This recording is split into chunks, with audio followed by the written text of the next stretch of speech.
Bismillahirrahmanirrahim. Alhamdulillahirabbil alamin. Kita lanjutkan hadis lagi.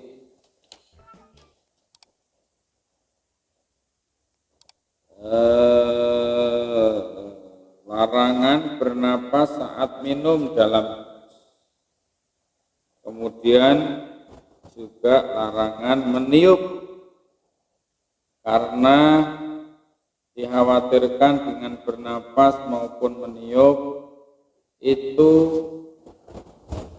akan membuat jijik bagi orang lain yang tidak minum. Kemudian bisa jadi juga orang yang bernapas di situ mulutnya berbau tidak enak sehingga meninggalkan bau yang tidak enak. Hadza walil atiba bin nahyi anin nafi fil ma'i lalun dzakaruha. Mengenai larangan meniup dalam air itu banyak ilat ya yang disebutkan oleh para dokter. Asluha anna nafsa yas'adu bukhar ma'iddah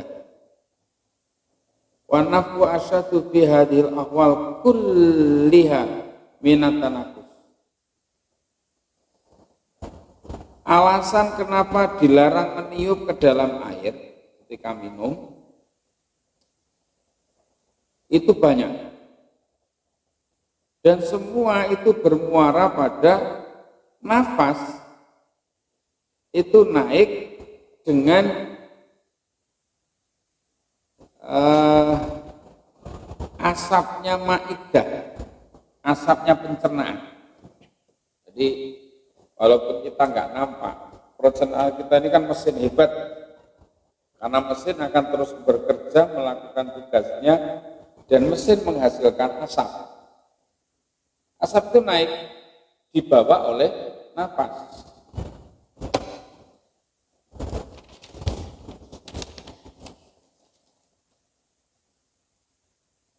Nah, ketika meniup itu berarti apa yang dibawa oleh nafas itu justru lebih kuat. Gampangnya ya, sampean kalau ketemu orang yang pencernaannya nggak sehat, pasti mulutnya berbau, ya kan? Kadang-kadang kita dekat aja, tapi nggak mungkin lah di depan orang. Ya paling cuma dalam benak aja, baunya nggak enak kali, gitu kan? Karena takut menyinggung ya kan, mikir kan menyinggung kan. Akhirnya cuma dalam batin saja. Waduh, baumu nggak enak. Dalam batin terus menyingkir agak-agak jauh sedikit. Kenapa demikian?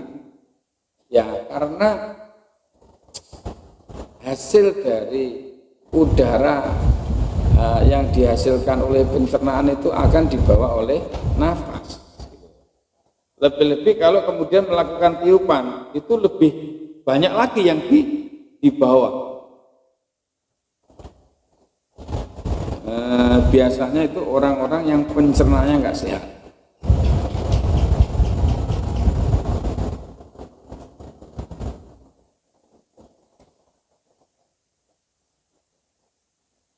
Apalagi baru makan petai, petai itu kan kuat itu. Petai mentah dimakan, terus minum bareng-bareng ya kan. Awalnya suruh minum, mesti gitu kan. Karena dia meninggalkan tahu. Itu diantara alasannya. Pelajaran hadis yang pertama, larangan bernapas dalam wadah, dalam gelas, dalam wadah minum, situlah apa. Dua, larangan meniup dalam wadah. Faidatun akhraja Muslimun wa ghairuhu an Anas anna nabiyya kana yatanafasu fil ina salasa wa yaqulu huwa arwa wa amro'a wa abro'a. Wasatul awal min hadis indal Bukhari. Hadis ditahrir oleh Imam Muslim dan yang lain. Dari sahabat Anas, Nabi itu bernapas dalam wadah 3 kali. Dan Nabi berkata itu lebih menyegarkan dan lebih melegakan. Jadi yang praktek minum-minum kemarin itu, umpamanya ini gelas, minumnya 3 kali, napas dulu keluar, terus minum lagi. Kok kalau nggak minum kalau kayak ini, gitu, napas lagi, minum lagi. Nah itu lebih menyegarkan, lebih melegakan. Wa hadza tanafus al-warid huna fil hadis Anas al-murad bi kharijal ina. Nah, ini benar.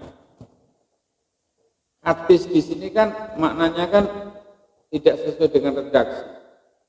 Redaksi awal larangan bernapas di dalam wadah.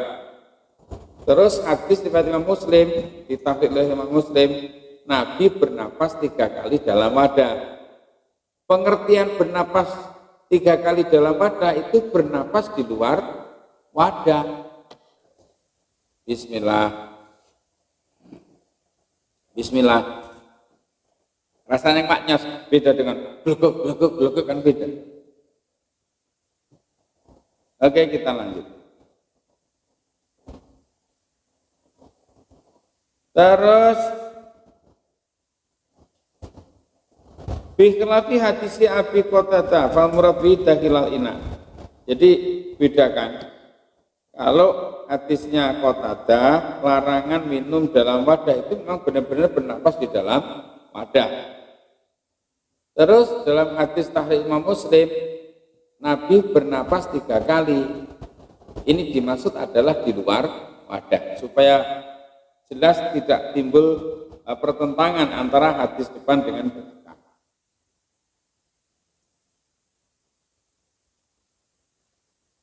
Wa yu'ayyidu hadza ma akhrajahu Tirmidzi, mana yang memperkuat pemahaman bahwa yang dimaksud Nabi bernapas 3 kali dalam wadah itu adalah bernapas di luar wadah, yaitu hadis yang ditahrid oleh Imam At-Tirmidzi dari sahabat Abu Sa'id, disahihkan oleh Imam Hakim, anna nabiyya naha anin nafli bisyarab.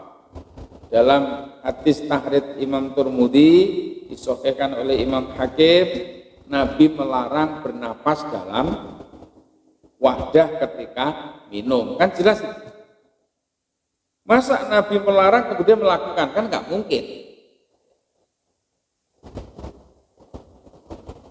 Nabi melarang, maka nggak mungkin melakukan. Maka makna Nabi bernapas 3 kali dalam minum itu artinya adalah bernapas di luar wadah. Waqala rajulun al-qudatu aroha fil ina. Qala ahrikha. Qala fa inilah aro min nafsin wahidin. Qala fa abin al-qudah idza anfika. Berkata seorang laki-laki, aku melihat kotoran ada dalam wadah. Maka Nabi mengatakan, buang airnya, tuang itu wadah, buang itu kotor. Lalu laki-laki matur, aku tidak melihat di situ ada satu napas pun. Maka Nabi menjawab, Fa'abin al-qudah idza anfika. Kalau memang itu napas darimu ya enggak masalah. Ngomong itu napas-napas itu sendiri, ombe-ombe dewe ya ombenen. Wa akhraja Ibnu Majah an hadis Abi Hurairah raf'ahu. Idza syariba ahadukum fala yatanaffas fil ina fa idza arada ayyauda falyanfil ina sumal yaud in kana yurid. Jadi jangan bernapas saat minum, jangan bernapas dalam wadah. Nah, kalau kepengen mengulangi lagi, ya sudah, pinggirkan dulu, minum lagi, pinggirkan dulu, minum lagi. Itu. Supaya napas kita nggak masuk ke dalam wajah. Selesai. Ini etika minum, etika makan yang berkaitan dengan bab walimah. Karena walimah itu ya makan. Makan itu biasanya ada minum. Kan begitu. Masuk makan doang nggak ada minumnya. Makanya biasanya kalau ada makan pasti ada minum. Tapi kalau minum belum tentu ada makan.